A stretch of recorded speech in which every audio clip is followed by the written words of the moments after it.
Semoga yang subscribe diberikan rezeki melimpah dari jalan tak terduga. Dan yang like komen, dimudahkan jalannya menuju surga di hari akhir nanti. Siapa yang tak mendengar nama Qorun? Dia adalah seorang sosok kaya raya di zaman Nabi Musa yang namanya melegenda hingga sekarang. Kisahnya diabadikan dalam Al-Quran, bahkan menjadi peribahasa atau ungkapan di masyarakat guna menggambarkan seseorang yang mirip dengan tabiatnya atau menisbatkan harta yang ditemukan terpendam dalam tanah sebagai harta Qorun. Qorun adalah miliarder kaya raya yang hidup sejaman dengan Nabi Musa. Saking kaya rayanya, Qorun setiap kali keluar dari rumahnya, ia didampingi dengan 300 pelayan laki-laki dan 300 pelayan perempuan. Qorun juga dikawal oleh 4.000 pengawal yang diiringi 4.000 binatang ternak ditambah 60 ekor unta yang khusus membawa kunci-kunci gudang penyimpanan harta kekayaannya itu. Itu dilakukan semata-mata sebagai bentuk kesombongan bahwa dialah manusia paling kaya, paling terhormat, dan memiliki pengikut setia. Ia merasa lebih mulia dibandingkan Nabi Musa alaihissalam.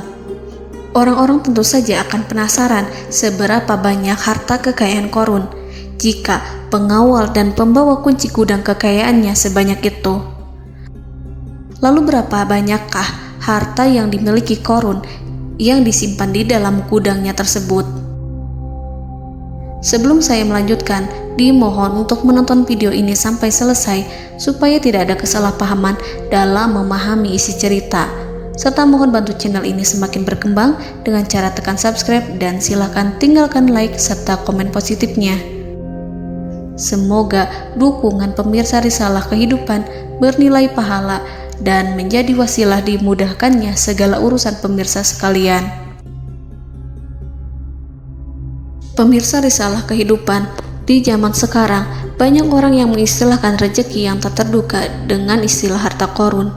Lalu dari manakah sumber harta kekayaan Qorun yang sangat luar biasa itu? Serta di manakah Qorun dan hartanya ditenggelamkan? Siapakah Qorun dan bagaimana kisahnya dengan Nabi Musa? Qorun merupakan kaum Nabi Musa alaihissalam. Disebutkan oleh Ibnu Juraij, nama lengkap Qorun adalah Qorun ibnu Yashar, ibnu Qahis, ibnu Lawi, ibnu Yakub. Ia merupakan putra paman atau sepupu Nabi Musa alaihissalam. Pasalnya, Nabi Musa alaihissalam sendiri adalah putra Imran, sedangkan Imran adalah putra Qahis. Dengan kata lain, Qorun masih satu kakek dengan Nabi Musa alaihissalam, yakni kakek Qahis. Ia adalah umat Nabi Musa yang taat. Tidak hanya memiliki banyak harta, Qorun juga termasuk orang yang cerdas dan berilmu. Ia menguasai ilmu duniawi dan ilmu ukhrawi, dan tercatat bahwa Qorun adalah ahli di bidang kimia. Dirinya tercatat sebagai ahli kitab Taurat setelah Nabi Musa. Kepandaian Qorun dalam ilmu agama membuat dirinya sering disebut dengan ilmu nawir, atau orang yang memberi cahaya dan penerangan. Suaranya terkenal merdu dalam membaca kitab Taurat. Selain itu, Qorun juga lihai dalam berbisnis. Ia mengetahui trik investasi yang menguntungkan, serta jalur perdagangan internasional yang strategis di zamannya. Kekayaan Qorun begitu banyak, sebagaimana tercatat dalam surat Al-Qasas ayat 76. Sesungguhnya Qorun termasuk kaum Musa, tetapi dia berlaku aniaya terhadap mereka. Kami menganugerahkan kepadanya perbendaharaan harta yang kunci-kuncinya sungguh berat dipikul oleh sejumlah orang-orang yang kuat. Dalam riwayat Kaisamah disebutkan, kunci gudang kekayaan Qorun dibutuhkan 60 bigol atau sejenis kuda kecil. Ukuran kuncinya sebesar jari, bahannya terbuat dari kulit, dan setiap kunci digunakan untuk satu gudang. Maka keluarlah Qorun kepada kaumnya dalam kemegahannya. Para ulama tafsir menjelaskan Korun keluar dengan mewah diiringi dengan 300 gadis berbaju merah dan 4.000 kendaraan kuda. Tak heran, iring-iringan Korun itu mengundang decak kagum mereka yang gandrung terhadap harta kekayaan. Sebagaimana yang terekam dalam ayat Al-Quran, moga-moga kiranya kita mempunyai seperti apa yang telah diberikan kepada Korun. Sesungguhnya ia benar-benar mempunyai keberuntungan yang besar. Quran Surat Al-Qasas ayat 79. Namun tak sedikit kaumnya yang mengingatkan. Ingatlah ketika kaumnya berkata kepadanya, janganlah engkau terlalu bangga, sesungguhnya Allah tidak menyukai orang-orang yang terlalu membanggakan diri atau farihin. Ulama menafsirkan istilah farihin di sana juga berarti takabur, zolim, berbuat kerusakan, arogan, dan tak mau bersyukur terhadap nikmat. Korun dikisahkan memiliki ribuan kuda yang berisikan emas dan perak. Bila keluar rumah, Korun selalu berpakaian mewah dan dikawal 600 pelayan dan diiringi 4.000 ekor kuda serta 60 ekor unta yang membawa kunci-kunci gudang kekayaannya. Namun, sayangnya Korun kemudian membangkang pada Nabi Musa dan menjadi pengikut setia Fir'aun. Mengenai dari mana asal-usul kekayaan Korun, ada beberapa riwayat yang memberitahukan tentang asal-usul kekayaan Korun. Sumber pertama menyebutkan bahwa jauh sebelum memiliki kekayaan, Korun hanyalah seorang lelaki miskin yang tidak mampu menafkahi keluarganya. Anaknya sangat banyak. Lalu suatu ketika Korun datang kepada Nabi Musa. Ia meminta Nabi Musa alaihi salam untuk mendoakannya agar Allah memberikan harta benda yang banyak. Korun juga meminta Nabi Musa mengajarinya ilmu kimia dan ilmu-ilmu kehidupan lainnya. Korun dikenal sebagai orang yang soleh dan mengikuti ajaran Ibrahim dengan baik, sehingga tanpa pikir panjang, Nabi Musa alaihi salam menyetujui permintaannya. Allah Subhanahu wa Ta'ala mengabulkan doa Nabi Musa. Korun diberikan kecerdasan luar biasa dan menguasai ilmu yang telah diajarkan kepadanya. Korun menguasai teori dan praktik pembuatan emas permata dan beragam perhiasan mewah lainnya. Ia juga pakar dalam ilmu arsitektur, rancangan bangunan, penataan kota, dan lain sebagainya. Tidak lama setelah itu, hidupnya berubah. Korun pun hidup dengan bergelimbang harta. Ribuan gudang yang dimilikinya penuh dengan emas dan perak. Namun, sayangnya, keberuntungan yang didapatkannya membuatnya gelap mata. Korun mulai hidup dengan penuh pamer, keangkuhan, dan penuh kesombongan. Kekayaan yang diberikan Allah Subhanahu wa Ta'ala membuatnya lupa dengan Sang Maha Pemberi. Korun merasa lebih terhormat dan mulia dibandingkan Nabi Musa. Ia pun akhirnya membelot dan durhaka pada Musa. Ia mengingkari janji-janjinya dulu dan beralih menjadi pengikut Fir'aun yang setia. Loyalitas Korun terhadap Fir'aun membuatnya diangkat menjadi kepala mandor yang membawahi ribuan pekerja. Dikisahkan bahwa Korun bersikap semena-mena terhadap para pekerja. Ia tega memotong upah mereka. Ia melakukan korupsi demi membangun istana dan kemegahannya sendiri, dan untuk membangun gudang-gudang penyimpanan harta yang telah ia kumpulkan jauh-jauh hari. Ketika datang perintah zakat, Nabi Musa alaihi salam pergi menemui Korun dan memerintahnya mengeluarkan zakat sebesar 1 dinar dari setiap 1.000 dinar hartanya, 1 dirham dari setiap 1.000 dirham, 1 kambing dari setiap 1.000 kambing, dan seterusnya. Setelah Korun menghitung seluruh hartanya, ternyata jumlah zakatnya sangat besar. Kekikirannya pun mulai menghalangi hatinya untuk mengeluarkan zakat. Korun enggan membayar zakat ketika Nabi Musa alaihissalam menagih zakat yang diperintahkan oleh Allah untuk ditunaikan olehnya. Ketika Korun dimintai zakat, ia langsung marah dan tidak memberikan sedikit pun kekayaannya. Dia berpikir bahwa harta kekayaan yang dimilikinya didapat dari hasil kerja dan usahanya, dan tidak ada kaitannya dengan siapapun, termasuk Allah Subhanahu wa Ta'ala. Janji Qarun untuk lebih taat beribadah dan membantu sesama jika diberi kekayaan oleh Allah dilupakannya. Dia mempergunakan kekayaannya tersebut dalam kesesatan, kezoliman, dan permusuhan, sehingga membuatnya menjadi sombong dan terlena. Orang-orang beriman pada masa itu sering menasihati Qarun untuk bersyukur atas nikmat yang telah Allah berikan. Tetapi dia tidak mengindahkan nasihat tersebut. Dari sikapnya tersebut sudah jelas bahwa Qarun tidak membutuhkan nasihat kebenaran, bahkan merasa tidak takut dengan ancaman Allah. Sebab Qarun merasa sudah memiliki segalanya. Qarun merasa dirinya hebat dan pintar serta punya banyak pengikut setia, punya banyak pengawal dan merasa aman karena dekat dengan Raja Fir'aun. Qarun berkata, "Sesungguhnya aku mendapatkan harta ini karena ilmu yang ada padaku." Qarun sangat sombong. Ia merasa hartanya didapatkannya sendiri tanpa campur tangan dan kehendak Zat yang Maha Kaya, yakni Allah Subhanahu wa Ta'ala.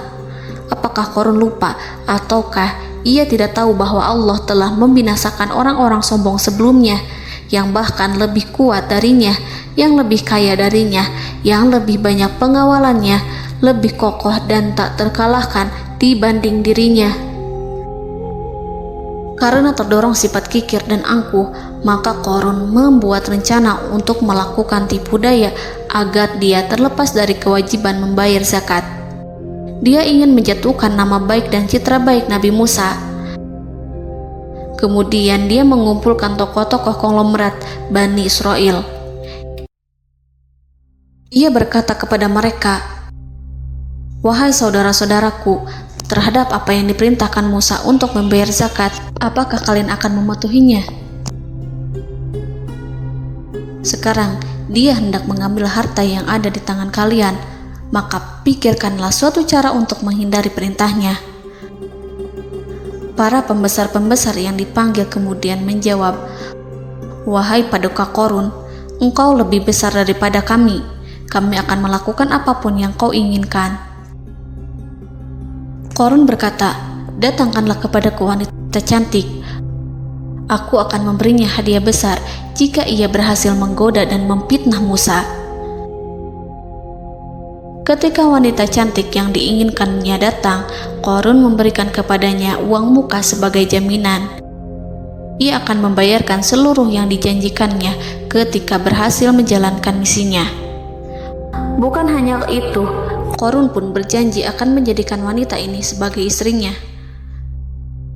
Keesokan harinya, Qarun mengumpulkan Bani Israel. Setelah itu, Qarun menghadap kepada Nabi Musa seraya berkata, "Orang-orang menanti kedatangan Anda, sampaikanlah saran dan nasihat kepada mereka." Nabi Musa kemudian keluar dari rumahnya. Ia mulai menyampaikan nasihat pada umatnya. Di antara nasihatnya, beliau berkata, "Barang siapa yang mencuri, aku akan memotong tangannya. Barang siapa yang memfitnah, aku akan mencambuknya sebanyak 70 kali. Barang siapa yang tidak mempunyai istri dan dia berbuat zina, maka aku akan mencambuknya sebanyak 70 kali. Adapun barang siapa yang memiliki istri dan ia berbuat zina, aku akan rajam dia sampai mati." Qarun kemudian berkata, "Apakah ini juga berlaku untuk Anda jika Anda sendiri yang berbuat zina? Apakah Anda akan menerima hukumannya?" Kemudian Nabi Musa menjawab, "Ya, meskipun saya sendiri yang melakukannya." Maka kemudian Qarun memanggil wanita yang telah dibayarnya. Wanita itu berdiri di depan Nabi Musa dan Bani Israel yang telah berkumpul, mengaku sedang hamil karena berhubungan badan dengan Nabi Musa. Maka marahlah Nabi Musa atas fitnah kejam yang diarahkan kepadanya. Kemudian Nabi Musa melakukan sholat 2 rakaat, lalu mendatangi wanita itu dan menyumpahnya agar mengatakan siapa yang menyuruhnya. Wanita itu menjadi ketakutan. Ia bergemetar di depan Nabi Musa dan mengaku bahwa yang menyuruhnya adalah Qarun. Lalu wanita itu bertaubat dan meminta maaf kepada Nabi Musa. Seketika Nabi Musa bersujud seraya berdoa kepada Allah agar menimpakan azab kepada Qarun. Allah memberi wahyu kepada Musa bahwa bumi telah dijadikan tunduk kepada perintah Nabi Musa. Kemudian Nabi Musa berkata kepada bumi, "Wahai bumi, telanlah Qarun beserta kekayaannya, habiskanlah semua." Kala itu Allah menurunkan wahyu kepada Musa alaihissalam untuk memerintah bumi apapun yang diinginkannya. Begitu Nabi Musa alaihissalam datang dengan wajah sangat marah, barulah Qarun merajuk, "Wahai Musa, sayangilah aku." Sementara Nabi Musa alaihissalam tak bergeming. Beliau lantas berkata pada bumi, "Wahai bumi, ambillah mereka." Seketika rumah Qarun mulai bergetar. Qarun dan antek-anteknya mulai dibenamkan hingga bagian lututnya. Rumahnya ikut turun sedalam lutut. Qarun kembali merajuk, "Sayangilah aku Musa." Rumahnya kembali berguncang. Kini Qarun dan kawan-kawannya kembali terbenam hingga pusar. Demikian pula rumahnya. Qarun terus merajuk, "Wahai Musa, sayangilah aku." Sementara Nabi Musa alaihissalam kembali meminta bumi, "Wahai bumi, ambillah mereka." Rumah Qarun berguncang lagi, sementara Qarun dan kawan-kawannya terus terbenam hingga bagian tenggorokannya. Demikian pula rumahnya. Qarun lagi-lagi menjerit, "Wahai Musa, sayangilah aku." Namun Nabi Musa alaihissalam tak bergeming. Beliau terus meminta bumi menelannya, hingga akhirnya Qarun dan kawan-kawannya hilang seluruhnya ditelan bumi. Tak lama setelah itu Allah berkata, "Wahai Musa, apa yang membuatmu bersikap demikian? Padahal demi kemuliaanku, andai dia Qarun berdoa kepadaku, niscaya aku akan rahmati. Maka kami benamkan dia beserta rumahnya ke dalam bumi, maka tidak ada baginya satu golongan pun yang akan menolongnya selain Allah, dan dia tidak termasuk orang-orang yang dapat membela diri." Quran Surat Al-Qasas ayat 81. Lalu di manakah lokasi ditenggelamkannya Qarun beserta harta bendanya? Konon berdasarkan kepercayaan beberapa masyarakat setempat, Qarun ditenggelamkan di sekitar sungai atau danau Moris yang terkenal di kota Payom, negara Mesir. Qarun konon mendirikan istana dan di tempat itu pula ia ditenggelamkan. Dahulu, Qarun berkeinginan membangun sebuah istana, namun tidak diizinkan oleh Fir'aun jika istana itu dibangun di samping istana Fir'aun. Terlebih, Qarun juga tidak ingin membangun istana di tengah pemukiman Bani Israel yang terletak di tanah Jasan. Fir'aun pun memberikan tanah di wilayah Fayom. Kemudian di tepi sungai Payom inilah Qarun membangun istananya yang megah, dan di dalamnya ia membangun Al-Khunuj, gudang penyimpanan harta berisi emas dan perak. Salah satu bukti arkeologis yang dapat dijumpai di lokasi tersebut adalah runtuhan bangunan yang diduga sebagai tempat tinggal Qarun yang berjarak sekitar 2 km dari Danau Qarun. Menurut beberapa sumber, bangunan yang masih berdiri kokoh tersebut adalah benteng yang dibangun oleh Qarun. Namun ada juga yang mengatakan bahwa bangunan tersebut adalah tempat tinggalnya. Wallahu a'lam. Semoga kita semua dijadikan orang yang Allah mampukan menjadi orang kaya namun tidak seperti Qarun,